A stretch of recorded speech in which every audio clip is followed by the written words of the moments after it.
Grazie, sono emozionata, ufficialissimo.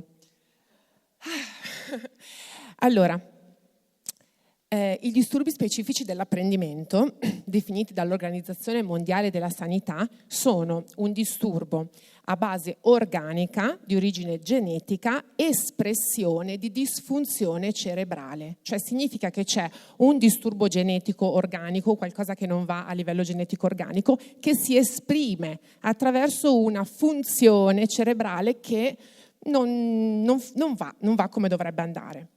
La scienza però dice altresì che non è possibile discriminare un disturbo specifico dell'apprendimento da una difficoltà di apprendimento severa se non dopo un potenziamento dominio cognitivo specifico, un buon potenziamento svolto per un periodo di tempo abbastanza intensivo, quindi circa 4-5 mesi, al termine del quale, se lo studente riesce a rientrare negli indici di norma per quell'apprendimento, allora non si può e a mantenere anche soprattutto questa, performance, non si può dire che sia un disturbo specifico dell'apprendimento.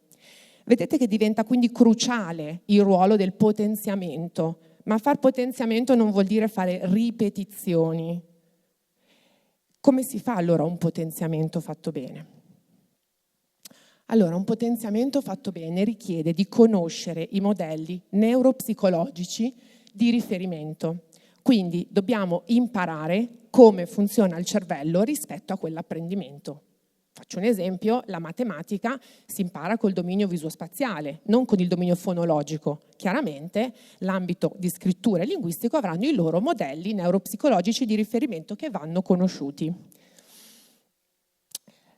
Occorre poi utilizzare dei materiali di potenziamento, un percorso, quindi quello che poi si fa fare ai bambini deve essere fatto utilizzando dei materiali, quindi dei percorsi che hanno delle evidenze scientifiche che sono dominio cognitivo specifiche. Rimaniamo sempre nell'ambito della matematica, tanto ormai siamo abituati.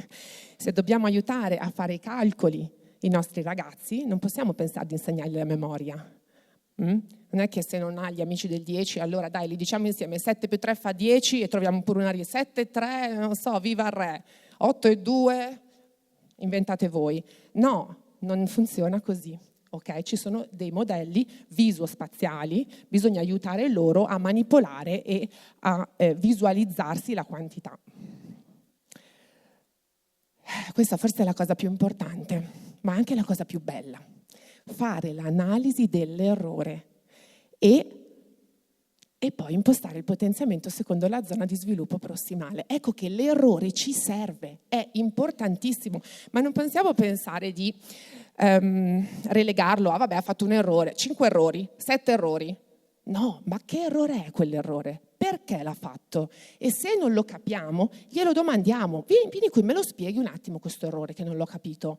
Perché lì, pensate che la scienza ha scoperto che solo il 2% degli errori sono dovuti dalla distrazione.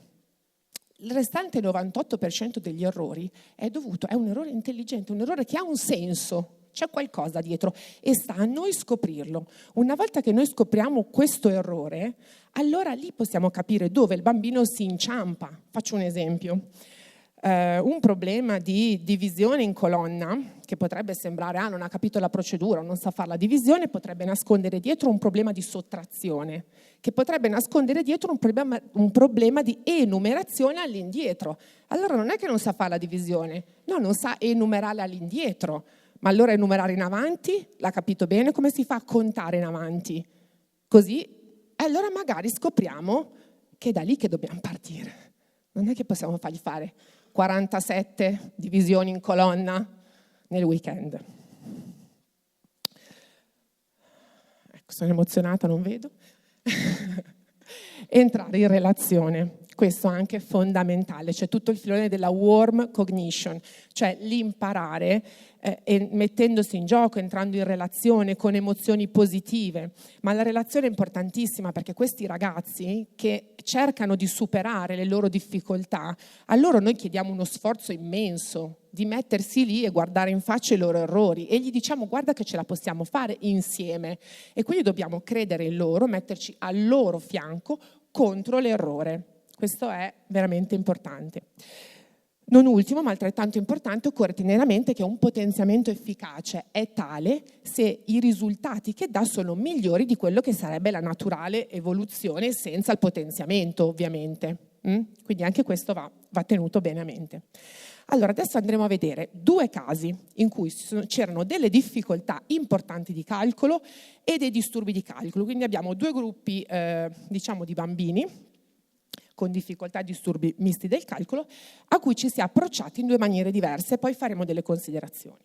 Quindi, questa è una ricerca scientifica internazionale, non è recentissima, vedete, è del gruppo Lucangeli. È una ricerca internazionale perché è stata fatta proprio bene, cioè hanno preso il gruppo di controllo e il gruppo sperimentale. Ve la racconto, 56 bambini dalla classe seconda alla classe quinta sono stati divisi in due gruppi, diciamo equivalenti. All'interno di ciascun gruppo c'erano un po' di bambini con già diagnosi di discalculia e un po' di bambini con difficoltà severe del calcolo.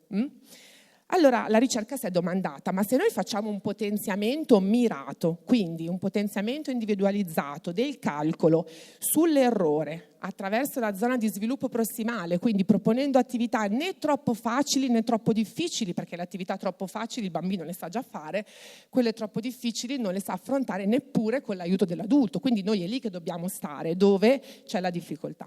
Quindi questo potenziamento fatto così è migliore di un dopo scuola che viene fatto pur bene, quindi con dei tutor esperti, ma dove comunque si vanno a riproporre le attività che a scuola vengono fatte la mattina. Quindi diciamo un rinforzo. E quindi vogliono capire. 32 incontri. Si parte a settembre, si finisce a maggio. Prima di Natale 2 volte a settimana, 1 ora e un quarto. Dopo Natale 1 volta a settimana. Quindi la differenza, la ricordo, da una parte analisi dell'errore percorso individualizzato sulla base della zona di sviluppo prossimale e dell'errore, dall'altra parte invece dopo scuola dove riproponiamo quello che non è stato magari compreso bene rispetto al programma in atto.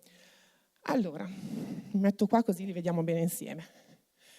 Questi sono i risultati dei bambini, DISC vuol dire discalculici, quindi i bambini con già diagnosi di discalculia del gruppo sperimentale hanno ottenuto questo, quelli del gruppo di controllo hanno ottenuto questo. Piccola premessa, le aree su cui si è andato a lavorare sono state calcolo a mente errori, quindi diminuzione degli errori nel calcolo a mente, calcolo a mente tempo, che è una cosa che viene dopo, cioè prima li devo dire giusti, poi li devo dire veloci, se no non funziona.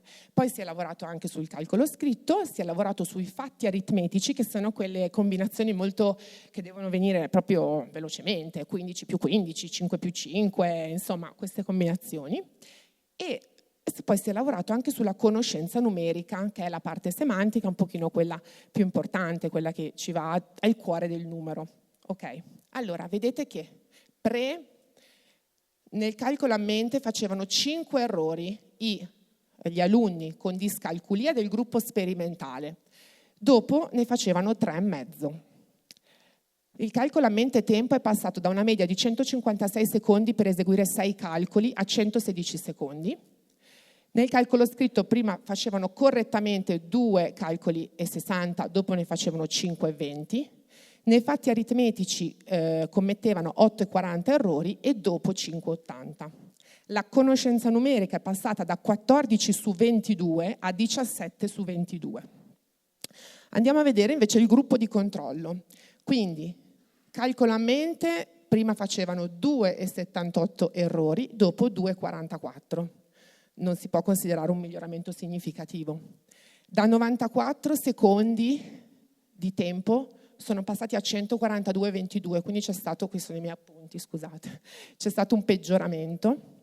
Da 2,67 calcoli scritti correttamente si è passato a un 3,78. Nei fatti aritmetici gli errori sono praticamente rimasti costanti. La conoscenza numerica è migliorata di qualcosa che non si può reputare significativo. Scusatemi, sono davanti. Andiamo a vedere cosa su. Quindi questi sono i bambini con diagnosi di discalculia, ok?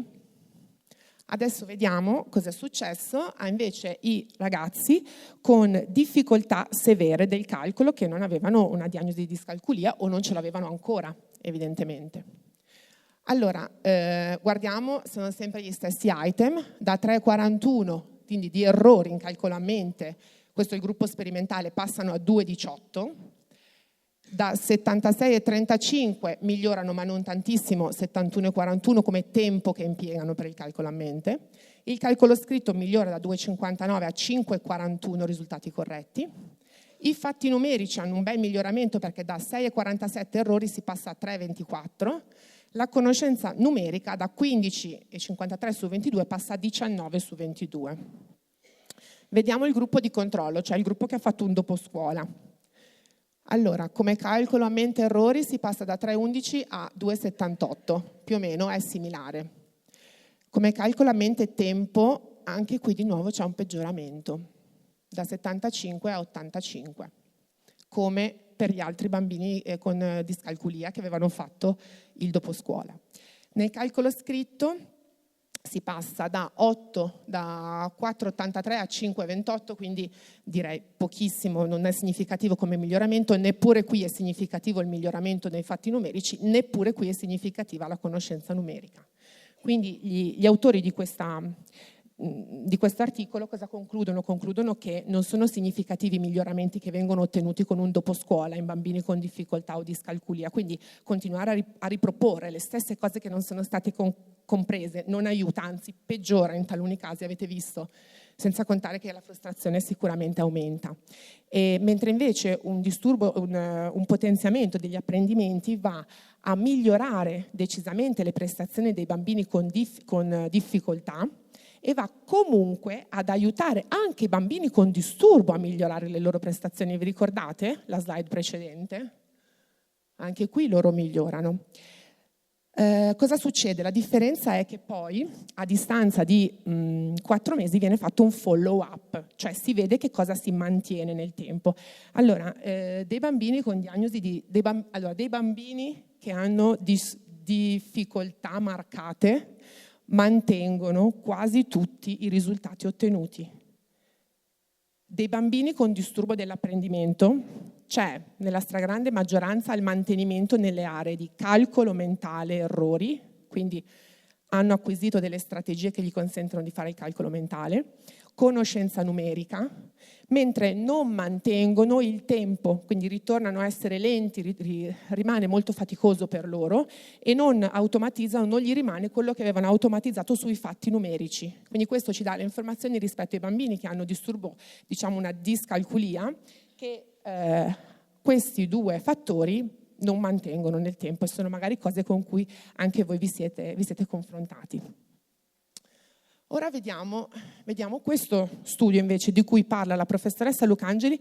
Io qui vi ho messo proprio il video del suo canale Facebook perché come saprete lei è molto popolare sul suo canale Facebook, fa divulgazione, vengono messi i pezzi delle sue conferenze e in questo video lo dice proprio benissimo. Parla chiaramente di questo studio in cui invece c'erano 20 bambini con 20 più 10, 30 bambini che avevano discalculia e difficoltà severe in matematica, a cui viene detto loro: usate la calcolatrice per i calcoli, punto. Quindi questi bambini tutti i calcoli li fanno con la calcolatrice. Sono ritornati poi gli scienziati a 1 anno di distanza da quando loro hanno iniziato a usare la calcolatrice e quello che si è rilevato è un peggioramento di una deviazione standard nella accuratezza del calcolo, quindi quanti errori faccio quando calcolo, e nel tempo che ci metto quando calcolo. Quindi sono calcoli che possono essere risolti usando le dita, calcoli abbastanza semplici, non vi aspettate calcoli difficili. Peggiorare di una deviazione standard per un ragazzino che già è a -2 deviazioni standard, vuol dire finire a -3 deviazioni standard, vuol dire che lui per 1 anno ha usato sempre la calcolatrice per fare tutti i calcoli, tutti. Allora qual è la riflessione che possiamo fare noi insieme e che cosa ci dicono queste ricerche? Perché non è che ce lo inventiamo noi, per fortuna c'è la scienza che ci aiuta. Le riflessioni che vorrei fare insieme a voi sono queste. La calcolatrice è ovvio che è utile per i bambini e i ragazzi che hanno disturbi del calcolo. è ovvio che è importante fargliela usare laddove c'è un eccesso, una richiesta che loro non riuscirebbero a sostenere, ma è altresì importante riflettere e capire se dargliela sempre o se dire no, questi calcoli li provi a fare da solo, poi in queste altre situazioni usi la calcolatrice. Quindi dobbiamo ricordarci che è uno strumento dispensativo, dispensa al ragazzo di mettersi alla prova in un determinato compito. Significa che la funzione non verrà più allenata, non verrà più esercitata. Quindi, se vogliamo fare una metafora, ho un bambino che cammina con le stampelle. Se dobbiamo fare 1 chilometro è chiaro che gli dirò prendiamo la macchina, ma se dobbiamo fare 10 metri, proviamo a farli con le stampelle, perché sennò poi non riusciremo neanche più a fare 1 metro con le stampelle. La seconda riflessione che voglio portarvi è questa. Il potenziamento, fatto come abbiamo visto prima, non va a rimuovere la causa, non è che va a curare l'origine organica o genetica, ma va a modificare, grazie alla plasticità neurale, la funzione, quindi l'espressione di quella che è la difficoltà genetica. E questo che effetti ha? Ha effetti anche sull'autostima. E come se ne ha? Perché il fine ultimo di un buon potenziamento è questo, è aiutare ogni individuo a raggiungere il suo massimo potenziale e renderlo uno studente più efficace e più motivato verso l'apprendimento. Quindi questo lo dobbiamo tenere sempre a mente. Grazie.